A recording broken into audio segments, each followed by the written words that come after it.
कभी 10 वर्ष की उम्र में उसके शरीर के साथ लगातार शोषण हुआ। आज लाखों करोड़ों लोगों को जीने की राह दिखा रही है। आप सपने में भी नहीं सोच सकते हैं किसी इंसान के जीवन में इतने अत्याचार हुए और वो बाहर जाने से डरने लगे। आपको पता है, एक इंटरनेशनल कथावाचक हैं जिनसे भागवत कथा सुनकर पूरी दुनिया झूमती है। उसे कभी सड़कों पर जूठा खाकर पेट भरना होता था। उस कथावाचक को बचपन में दरिंदों के हाथों बेच दिया गया था। आज दुनिया उन्हें महामंडलेश्वर कहती है। कभी 10 वर्ष की उम्र में उसके शरीर के साथ लगातार शोषण हुआ। जिस समाज ने उन्हें अपनाने से इनकार कर दिया था, आज लाखों करोड़ों लोगों को जीने की राह दिखा रही हैं। नमस्कार, मैं हूं आपके साथ लक्ष्मी और मैं आपको महामंडलेश्वर हेमांगी सखी की वो अनसुनी कहानी बताने जा रही हूं जिसे सुनकर आपके रोंगटे जरूर खड़े हो जाएंगे। आप सपने में भी नहीं सोच सकते हैं किसी इंसान के जीवन में इतने अत्याचार हुए। लेकिन आप हेमांगी सखी के बारे में जब आप सुनेंगे, वो अपने कर्मों से वहां पहुंच चुकी हैं कि उनके साथ भेदभाव करने वाला समाज उनके कद के सामने बौना हो चुका है। आज हेमांगी सखी किसी पहचान की मोहताज नहीं है। उनसे भागवत कथा सुनने के लिए लोगों की भीड़ उमड़ती है। एक साथ 5 भाषाओं में भागवत कथा सुनाने वाली देश की महिला किन्नर कथावाचक हेमांगी सखी को अब जगत गुरु की उपाधि मिल गई है। प्रयागराज महाकुंभ में वो महिलाओं के परी अखाड़े में शामिल हो गई हैं। परी अखाड़े ने उन्हें जगत गुरु की पदवी देकर उनका पदाभिषेक किया है। लेकिन क्या आप जानते हैं कि हेमांगी सखी आज जिस मुकाम पर हैं, उसके लिए उन्हें कितना संघर्ष करना पड़ा। बचपन में ही हेमांगी के सिर से माता पिता का साया उठ चुका था। हेमांगी सखी का जन्म गुजरात के बड़ौदा में हुआ। उनके पिता मुंबई में फिल्म लाइन से जुड़े थे। उनके पिता के जीवित रहते घर के हालात बहुत अच्छे थे। पिताजी के जिंदा रहते उनका कहना है कि उन लोगों को हाई प्रोफाइल और संपन्न परिवार उनका हुआ करता था। माँ एक डॉक्टर थी, लेकिन घर के साथ साथ उनको काफी कुछ संभालना पड़ा था। लेकिन पिता के जाने के बाद हेमांगी की मां की मानसिक स्थिति ठीक नहीं रहती थी। वो बेसुध थी और इसका नतीजा ये हुआ कि घर की माली हालत खराब होती गई। हेमांगी ने यह बताया कि जब वो 10 साल की थी, उस दौरान उनके करीबियों ने उनके साथ कुछ ऐसा किया जिसके बाद उन्हें बचपन से नफरत हो गई और वो बाहर जाने से डरने लगी। हेमांगी ने बताया कि पड़ोस में रहने वाले कुछ लोगों ने उनके साथ लगातार यौन शोषण किया।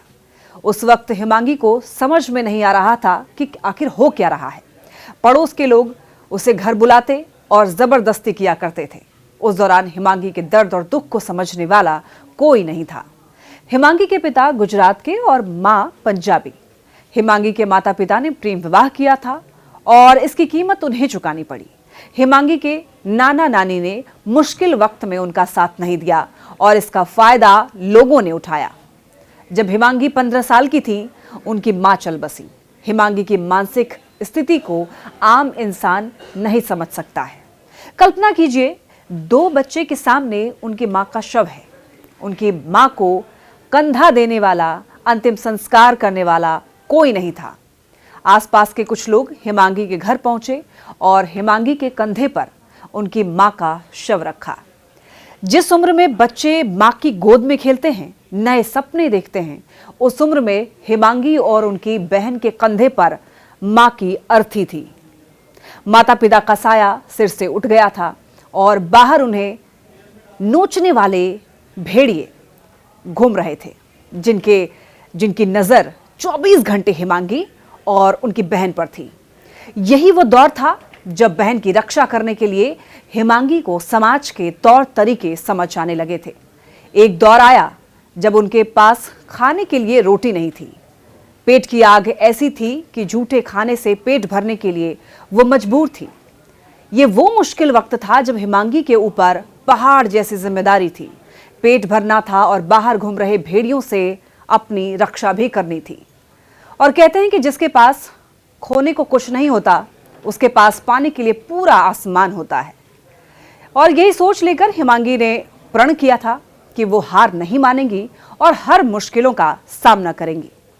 जब हेमांगी के पिता जीवित थे तो मुंबई के होली फैमिली कॉन्वेंट स्कूल में उनकी शुरुआती पढ़ाई हुई। लेकिन जिंदगी ने ऐसे खेल खेला कि दोबारा हिमांगी ने स्कूल का रुख नहीं किया। हिमांगी के पास ले देकर उनके पिता का घर था, जिसे लोग उसे छीनना चाहते थे उससे।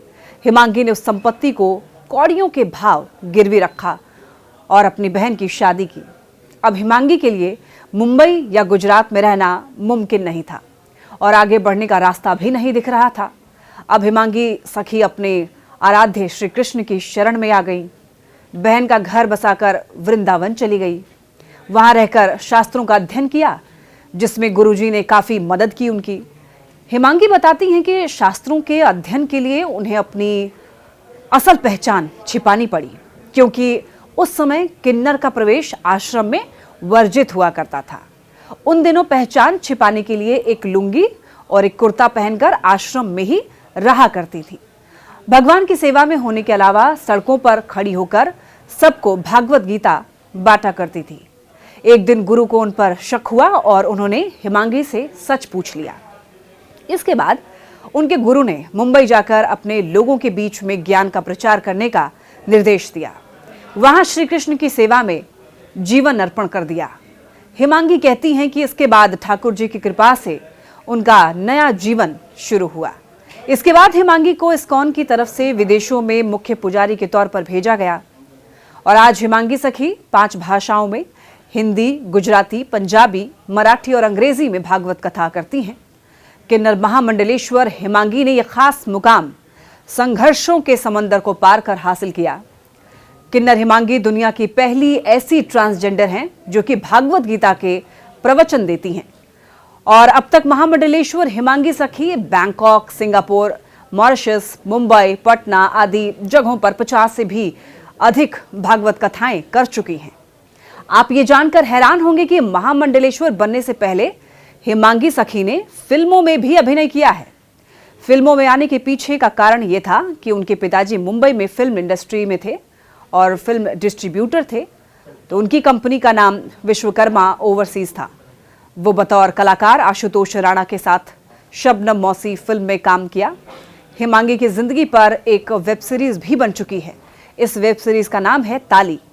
इस सीरीज में सुष्मिता सेन ने लीड रोल निभाया था और इस सीरीज को काफी पसंद भी लोगों ने किया। इतना ही नहीं, सुष्मिता सेन की भी इस सीरीज में खूब तारीफ की गई थी। हिमांगी कहती हैं कि आने वाली पीढ़ी को शास्त्रों के माध्यम से संदेश देना है कि अपनी गरिमा को बनाए रखें। मनुष्य जन्म मिला है तो इस जन्म को सार्थक करना है और ये जन्म आने वाली पीढ़ी और हमारे बच्चों के लिए समर्पित करना है। अपने लिए तो हर कोई जीता है, जीना उसका नाम है जो दूसरों के लिए जिए। उन्होंने अपील की है कि इस अपने बच्चों को स्कूल भेजने के साथ सनातन धर्म का ज्ञान अवश्य दें। जब धर्म का ज्ञान होगा तो उनको जीवन जीने की कला अपने आप ही पता चल जाएगी, क्योंकि धर्म और शास्त्र जीवन जीने की कला सिखाते हैं।